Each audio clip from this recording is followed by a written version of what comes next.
right, John, you ready for us? I'm ready. All right, let me hit this music.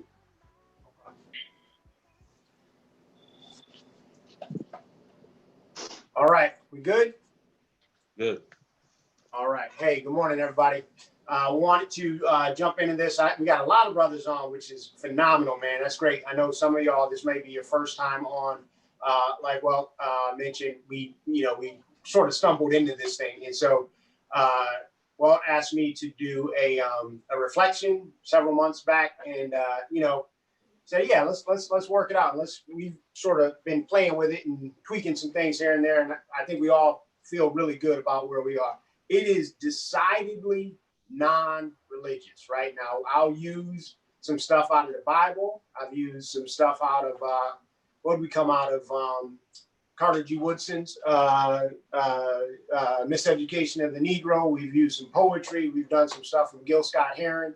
Whitey on the Moon, that was kind of enjoyable. So this is really about, all of us are sort of brothers in our late 40s, maybe a few of us even a little bit older. And so, life starts, coming at you a certain kind of way. And this part of our whole experience, we wanted to try to tie all that together with the reflection. So today we're going to start with the a couple verses from the first chapter, letter to the Corinthians, and it's y'all will recognize this text, but you probably haven't heard a text like this. Heard this text like this. All right, I'm going to read the whole thing. It's a little bit long, so y'all just roll with me.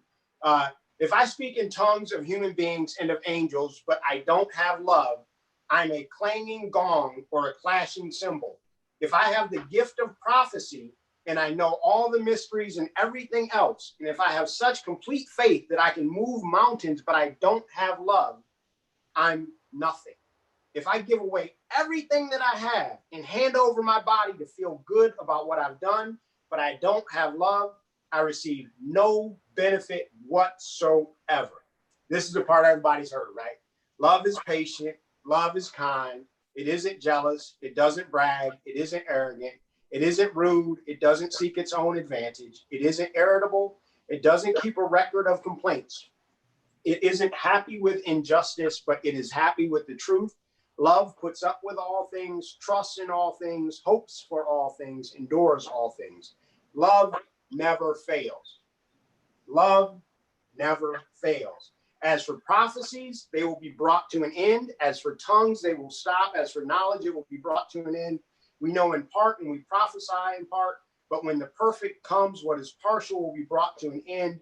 When I was a child, I used to speak like a child, reason like a child, think like a child. But now that I have become a man, I've put an end to childish things. Now we see a reflection in a mirror. Then we will see face to face. Now I know partially, but then I will know completely in the same way that I have been completely known.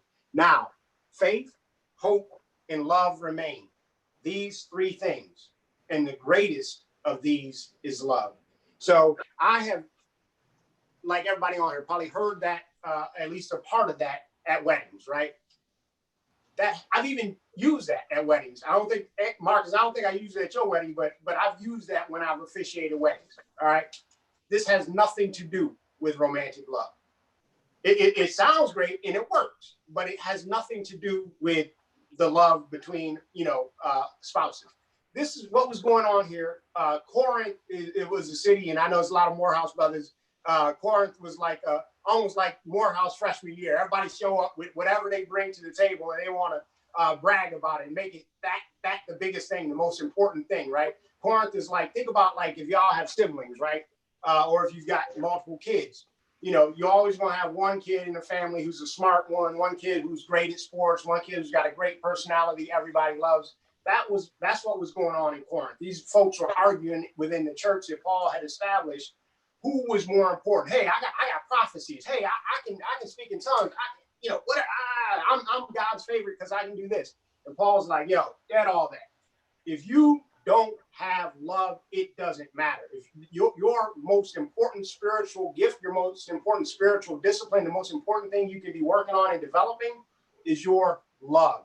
And that's not, again, love, me for my wife. It should be, this should be part of that. but this is much more about the love that we have on this broker call right now. The brothers reaching out to me, knowing that I'm going through something right now and checking on me, making sure I'm okay. That's what this is about. If you're brilliant, you could be a Rhodes Scholar, you could have all the money in the world. If you don't have that kind of love, this is saying you're nothing. You get no benefit whatsoever. That's what this text is about. So against that backdrop, I just want to hit on a couple things about love, and as preachers say, I'm gonna be out of your way quickly. So number one, love is complicated, or at least we make it complicated. I read y'all know I work in urban real estate development. We do a lot of work with schools. I was in a principal's office in an urban school one time, and I saw a sign that just hit me real hard. It said, the children who need love the most will sometimes ask for that love in the most unloving of ways. Sometimes the children who need love the most, Alan, I see Alan testifying. That's a former teacher right there. The children who need love the most will sometimes ask for that love in the most unloving ways.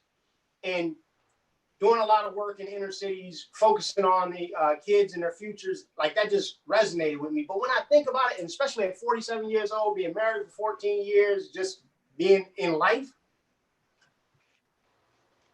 I think every one of us is a kid who needs love, right? And who among us would say that they've never sought that love, asked for that love in unloving ways? I think what happens is we make love complicated because love is risky, right? You always run the risk that you're going to put yourself out there, you're going to make an effort, an overture, and then it's not going to be returned, it's not going to be appreciated. And I just got to tell y'all, for my life, I just decided I'm not going to make my love complicated. As much as I can, I'm just going to, just be completely open book, man. If you're my brother, if I love you and I think about you, I'm going to pick up the phone and call you. I know you're busy. It might not be a long call, but I'm not going to let, that thought come into my mind and me not call and tell you you were on my mind and crossed my mind. Because here's the thing. I have realized, and I've seen this happen multiple times, sometimes you don't know why somebody crosses your mind. There's been times where somebody's crossed my mind, man, I just reach out to them. I might not have spoken to them for years. And they're like, man, I needed this call so badly. You don't even know. Sometimes people have called me just out of the blue. And I'm like, man, guys, it's working, man, because I needed somebody to just reach out to me and say, hey, man, I'm checking on you. And the one thing I really want to emphasize about this, no matter what happens, man, no matter what we go through, this is the one thing that nobody can take away from us, our ability to reach out and just show love to each other. That is the one thing, no matter what happens on Tuesday, no matter what kind of foolishness we go through as a country, that is something they will never be able to take away from us as much as they tried, right? So we, in our own history, have seen our own families broken apart, sold down the river this way, up the river that way. We developed something called fictive kin. That's an academic word. What that means is we make family, right? It's people on this call right here. My little girl, we don't share any DNA, but my little girl calls y'all uncle. And that's for a reason. That's because y'all are my family. And that's something that nobody can ever take away from us, that ability for us to show that kind of love. So the second thing I want to say about love is, and this is something, maybe I should patent this. This is something I've been working on for a long time. Love is a verb, a skill, and a decision. Love is a verb, a skill, and a decision. One of the greatest examples, I don't see him on here, so he might be embarrassed if I told the story. One of the greatest examples of love being a verb, last night, kids getting ready for Halloween, all this stuff. My wife gets a call. It's brother Kai. He and his wife and his little boy, they out front. And so they, weren't planning on coming over, whatever. He comes over, he says, hey, John, I got something for you. Reaches in his hoodie pocket, pulls out a thing of Hennessy. Because he and I had been talking earlier in the day, and I was telling him how that was my dad's favorite drink, Hennessy. And so in the middle of a pandemic, we sat out in the backyard next to the fire pit, poured a little something out for Big John, and we had a little toast to Hennessy. That is love in action. That's love as a verb. It's a skill. Listen, one of the best quotes I ever heard is, I reserve the right to get smarter, right? So I would hope that at 47 years old, I'm a better friend than I was, Tony, to you at 17. I would hope at 47, I'm a better friend than I was to some of y'all in college. Because I hope that I'm learning and becoming better and becoming a better friend. And you know how we become better friends? We teach each other. That's why it says in the Bible, iron sharpens iron. I've learned so much from y'all, brothers. I'm hoping that y'all are learning from me. And that's how we're going to get better, get stronger, be more loving. And it's a decision. Listen, we have to decide to love, to be loving, put ourselves at risk. And again, you know, you don't know why, but you also know that sometimes it's just important for you, even when it makes no sense. Reach out, make that risk. I've heard somebody say one time, you don't have any principles until they cost you something. I would say you don't have any love until it costs you something. I know you're busy. We're all busy. I know all those things. Somebody, if I come across your mind, man, call me. Say, John, I didn't want anything. Shoot me a text. Say, hey, you were on my mind. I just was thinking about you. I wanted you to know. All right.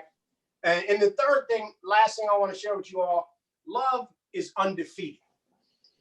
So I want to take a little side detour right now.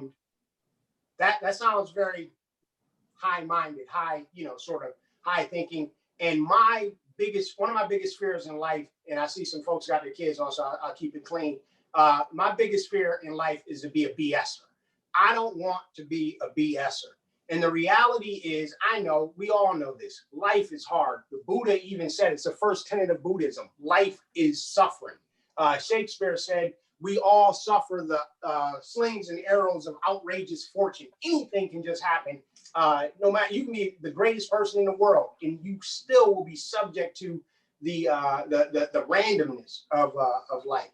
I sent out a pic earlier to the brothers that are on the chat group, and I said I'm in the lab. I was in my library at home. I was reading Viktor Frankl's Man's Search for Meaning. This is him going into a concentration camp in Poland, and just sort of like how the cruelty and the just unimaginable just violence that he and his fellow concentration camp members just suffered, and like how did he still find some meaning in there? So look, I'm not Pollyanna. I get it, man. Listen, I remember in the book Roots, they're all chained in the hull of his ship. And a lot of the brothers and folk were Muslims. So they started up a chant to keep themselves going. And they're chanting, Allahu Akbar, Allahu Akbar. God is the greatest. And one of the brothers is like, wait a minute, we chained in the hull of a ship? And y'all talking about God is the greatest? If this is what your God allows, I don't want any part of your God. Your God is not great. So listen, I get it. Life is hard. It is hard. My father died yesterday. Life is hard. And that is partially the reason, that I felt called to go into ministry when I was 15. But I didn't go to seminary until I was 37. Because again, I never wanted to be a BSer. I could, and y'all know, especially y'all who went to Morehouse, y'all know this is not bragging. I could preach at 15. I could hold it down in the pulpit at 15, but I knew I didn't have any content. I didn't have any real power to transfer to people. I didn't want to be that guy who's in the pulpit giving folks these kind of empty platitudes, these empty calories that, you feel good, you feel like you got something, but, real shortly afterward, you realize you didn't have any power. And I that is one of the things that I've always wanted to make sure that I was not that guy. So given that, how could I stand here and tell you all today that love is undefeated, right? We can find so many examples throughout history where people who are surely good people, people who are surely loving people, had, the worst things imaginable happen to them. So how could I say that love is undefeated? I'm going to share with y'all a quick story. I know some of y'all have already heard this story. I'll make it quick. It's one of my favorite stories about my dad. I'm about 8 years old. We're driving in the car. I'm coming from school. I got my Catholic school uniform on. We're going to see my grandfather. In Rochester, one of the roughest streets in town at that time was a street called Jefferson Avenue. We're on Jefferson Avenue driving to go see my grandfather. We're at a stoplight, and all we hear, bam! Some guy walks up. He smacked the back of my dad's car. Some of y'all know my dad. So like right now, and I know my dad at 8 years old. So I'm like, oh boy, this about to get ugly, right? So my dad pulls over to the side, jumps out of the car, right? My dad runs up to this dude, gives him the biggest hug you've ever seen. I'm so confused, right? So I'm I'm in the passenger seat on the side of the curb. My dad starts talking to this dude, and this dude, he's like a homeless dude, kind of dirty, disheveled, and he is cussing up a blue streak. He called my dad, you MF this, you in this, blah, blah, blah. He's using the real words, right? I'm 8 years old, my Catholic school uniform on. I'm traumatized, right? And my dad just smiling ear to ear, like, and I'm like, what is going on? And so then my dad brings him around the car, introduces him to me. And he doesn't have any mercy on my little 8-year-old ears. Hey, what's up, little mama? Right? He's using the real words. I'm like, whoa, what's going on? So then he turns back to my dad and says, hey, N-word, buy me a bottle. And my dad looks at him and smiles and just shrugs and, all right, come on. I'm so confused, right? So my dad and this guy go into the corner store on Jefferson Avenue. They come out a few minutes later, sitting on the stoop, got a brown paper bag with, I assume, some Mad Dog 2020, maybe some Boone Farms. I'm not sure, top shelf, whatever it was, right? They crack it. Dude takes a drink. He hands it to my dad. My dad's like, I ain't gonna really be standing here on the stoop on the corner drinking wine out of a brown paper bag. So they walk around the store to a little alleyway, and they're in the alleyway like this. And my dad, I can see my dad, which now at 47, as a dad, I know if I can see him, that means he can see me. And they sat there and drank the wine back and forth, right? So then afterwards, my dad gets back in the car. Now he half tight off some, Boone Farms or whatever, right? And we keep driving our grandfather's house. And after a while, this is just too much for me, right? My little 8-year-old mind can't process this. And I start crying. And my dad looks over, right? He buzzed. And I'm messing up his buzz, right? He's like, man, what's wrong? And I'm like, man, Dad, you let that guy, we would say punk at the time. You let that guy bully you and buy you a bottle of wine. And, you always talking about how we're not supposed to hang out on the corner, blah, blah, blah. You in the alley drinking wine. You're not supposed to be doing it, right? I'm confused. And my dad, again, he half drunk, but we didn't have drunk driving laws the same way we have now. So he looks over me and he says, yeah, man, you're right. He probably did bully me. He probably made me buy him some wine, and I probably shouldn't have been doing that. He said, but let me tell you something. He said, that guy that you just saw when I was growing up, that was the smartest guy in my neighborhood, man. He said that guy had scholarships, academic and athletic. He was my hero. I looked up to him. He said, but a couple years ago, his house caught on fire, and he lost his wife and both his kids in that fire. And he said, my dad said this to me, and I will never forget this. I wrote about this moment in my essays to seminary. My dad said, and you see that bottle of wine that I bought him? That is, in a lot of ways, all he has left in this world. And he looked at me, and he's at 8 years old. He looked at me, he said, you can understand that, can't you? And I said I could, but in all honesty, at 8 years old, I couldn't really understand it. It has taken me the rest of my life to try to figure out all the different nuances of what my dad was teaching me without even knowing that he was teaching me in that moment. So, when I hope that when you hear that story, that's not a surprise for you, right? Like, I would hope that you look at the way I live my life and the way I show love for folks in the community, for my family, for y'all, and you would say, you know what? That makes sense. That's kind of a line. That's in line with how, John carries himself, how he treats other people. And that example of love became so ingrained in the DNA of me and how I love as a verb other people. And, hopefully my example, my dad's example, Kai's example, and all of our examples will inspire ourselves, inspire each other, inspire our kids and our families, and inspire people that we've never even met to show more love within their lives and to each other. And brothers, that is why I can stand here in front of y'all and say that love is undefeated. Heart disease can't take that away. Sickness and illness can't take that away. Cruelty and violence can never diminish the light of the love that we have experienced. no matter how the storms of life toss us in our boats with their capricious tides, love never fails. Love remains. Love is undefeated. Love always wins. In the names of our ancestors and our unborn children, brothers, amen, ashe, namaste. So it is. Amen. Man, salute. Brother, you just Amen. you just hit me so hard. I'm like, okay, so I'm gonna have to. I was gonna play "Sweeter" by Leon Bridges, but I feel like that'll just take us into a whole different place. So I think I'm gonna start with something a little hyper, just so I don't get